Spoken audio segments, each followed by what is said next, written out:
2 Chronicles 26, Uzziah, king of Judah. When all the people of Judah took Uzziah, who was 16 years old, and made him king in place of his father Amaziah, he was the one who rebuilt Elath and restored it to Judah after Amaziah rested with his ancestors. Uzziah was 16 years old when he became king, and he reigned in Jerusalem 52 years. His mother's name was Jecoliah. She was from Jerusalem. He did what was right in the eyes of the Lord, just as his father Amaziah had done.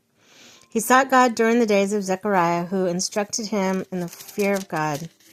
As long as he sought the Lord, God gave him success. When he went to war against the Philistines and broke down the walls of Gath, Jabneh, Ashdod, he then rebuilt the towers near Ashdod and elsewhere among the Philistines. God helped him against the Philistines, against the Arabs who lived in Gur-baal, against the Meunites. The Ammonites brought tribute to Uzziah, and his fame spread as far as the borders of Egypt, because he had become very powerful.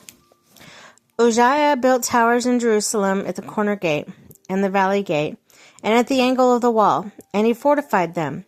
He also built towers in the wilderness, and dug many cisterns, because he had much livestock in the foothills and in the plains.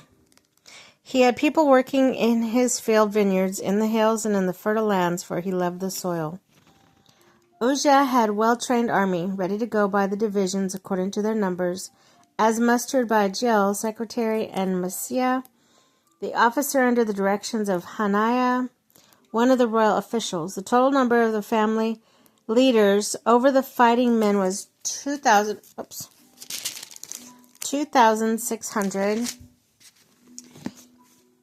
Under their command was an army of 307,500 men trained for a powerful force to support the kings against the enemies. Uzziah provided shields, spears, helmets, coats of armor, bows, slings, stones, and an entire army.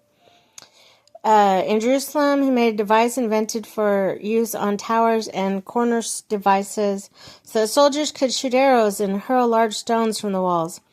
His fame spread far and wide, for he was greatly helped until he became powerful. But after Uzziah became powerful, all his pride led to his downfall. He was unfaithful to the Lord his God, and entered the temple of the Lord to burn incense on the altar of incense. Azariah the priest with 80 other courageous priests of the Lord followed him in. They confronted King Uzziah and said, "It is not right for you, Uzziah, to burn incense to the Lord. That is for the priests, the descendants of Aaron, who have been consecrated to burn incense. Leave the sanctuary, for you have been unfaithful, and you will not be honored by the Lord God." Uzziah, who had a censer in his hand ready to burn incense, became angry. While he was raging, the priests in their presence before the incense altar in the Lord's temple, leprosy broke out on his forehead.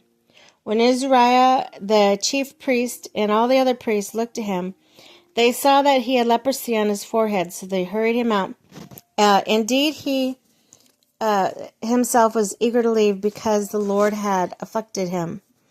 King Uzziah had leprosy until the day he died. He lived in a separate house, leprous and banned from the temple of the Lord. Jotham, his son, had charge of the palace and governed the people of the land. The other events of Uzziah's reign, from beginning to end, are recorded by the prophets Isaiah, son of Amoz. Uzziah rested with his ancestors and was buried near them in the cemetery that belonged to the kings, for the people said he had leprosy, and Jotham his son succeeded him as king.